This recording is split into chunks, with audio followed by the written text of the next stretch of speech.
TikToker up there. TikToker, Twitcher. Surprise!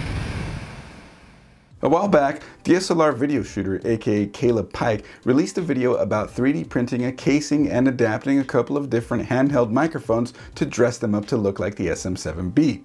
You know, the $400 microphone every streamer out there thinks they must have because they see every successful streamer and podcaster using one? Yeah. Well, I like proving cheap mics can sound good, and now you can make them look good too.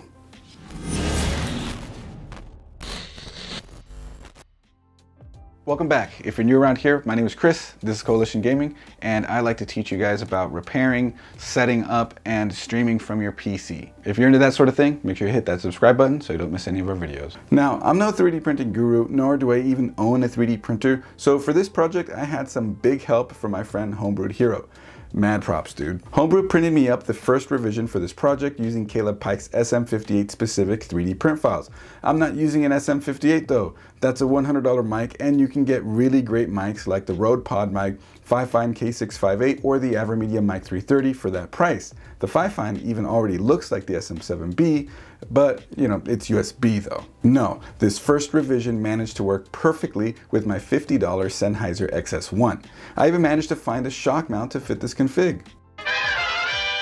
And so this is how the 3D printed SM7B faux microphone whatever sounds with my Sennheiser XS1 inside. And honestly, I already thought that microphone sounded pretty good, but then I apply a little bit of EQ, and this is how it's gonna sound.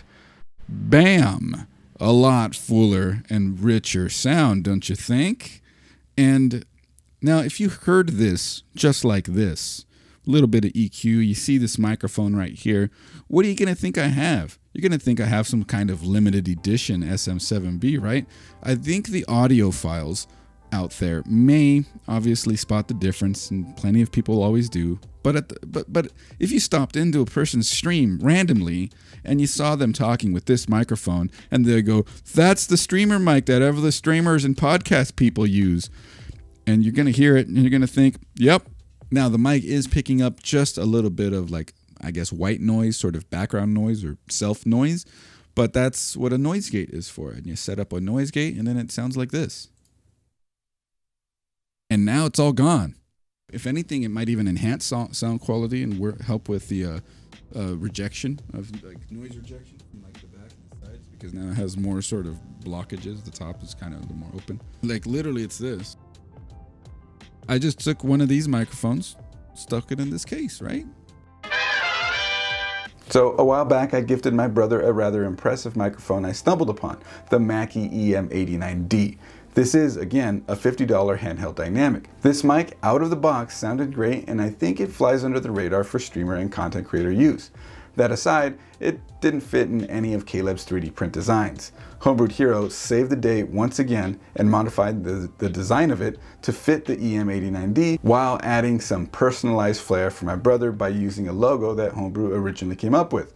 I call this the SM89D.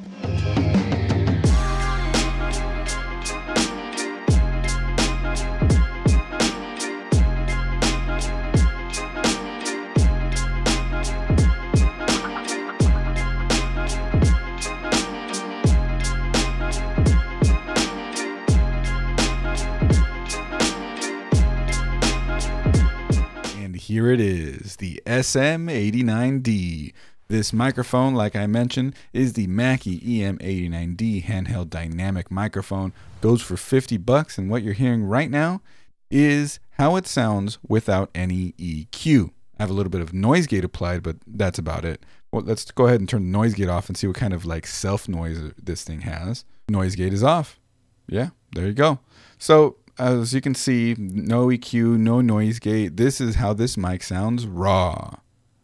But I like having a noise gate on, so I'm going to go ahead and turn that back on. Any microphone can definitely get better with a little bit of EQ. Not all microphones need it. This microphone is definitely one that already punches above its weight class in terms of how it sounds just the way that it is. It seems like it already is tuned to have a little bit more bass than your average handheld mic, especially like in comparison to the Sennheiser XS1 from the earlier clips. But man, EQ can add a lot of color and sort of vibrance to the sound of a microphone. So let's add some basic EQ to this one. I'm gonna add a little treble, pull a little bit of the mids back, and add a little bit of bass. Here we go. And here we are. What a difference in sound that makes. I think this is not exactly the kind of tuning that some people might like. Some people might say it sounds sort of I don't know, drowned out, or maybe even kind of scooped. It's sort of a V-shaped EQ thing that I did to it, but again, I'm no pro at audio tuning or EQing or anything like that.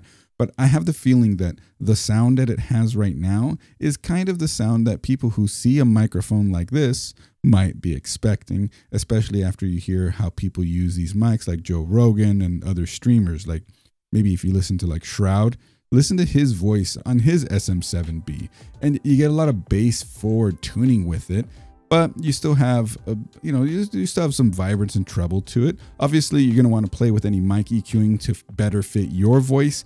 But if you want that podcasty, boomy sounding voice, this is the tuning and this is the mic for that. And this is only $50 for the mic, like I said, and whatever it'll cost you for the 3D print stuff. The files will be linked below through Caleb Pike's DSLR video shooters video as well. And if you need to modify or do anything like that with his files, well, there you go. He's providing them out there for free for anybody. So if you know how to do this 3D print stuff, or you know somebody like I did, then you got yourself a good way to make an inexpensive mic look and sound pretty freaking good, huh? Something else that I always find important with any mic on an arm setup though, especially one that's sort of hard mounted into a desk, is a shock mount. You can see on here, I have mine mounted with a shock mount. I had an issue a while back where I was picking up fan noise vibration in my microphone through my mic arm, and it took a shock mount like this in order to solve the situation.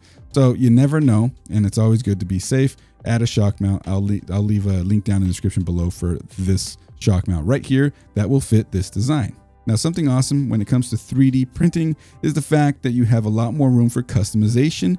And as you can see, we have the TZ logo right there. And it's not like a sticker, it's not drawn on or anything. This is embossed in there. You can see my fingers sort of catching on it like that. It is sort of done in the 3D print. And that's just the kind of customization that 3D printing will allow. So again, if we're talking personalization and branding, a couple of things that are pretty big in the content creator and streamer space, well, this gives you an opportunity to find another way to be able to do that.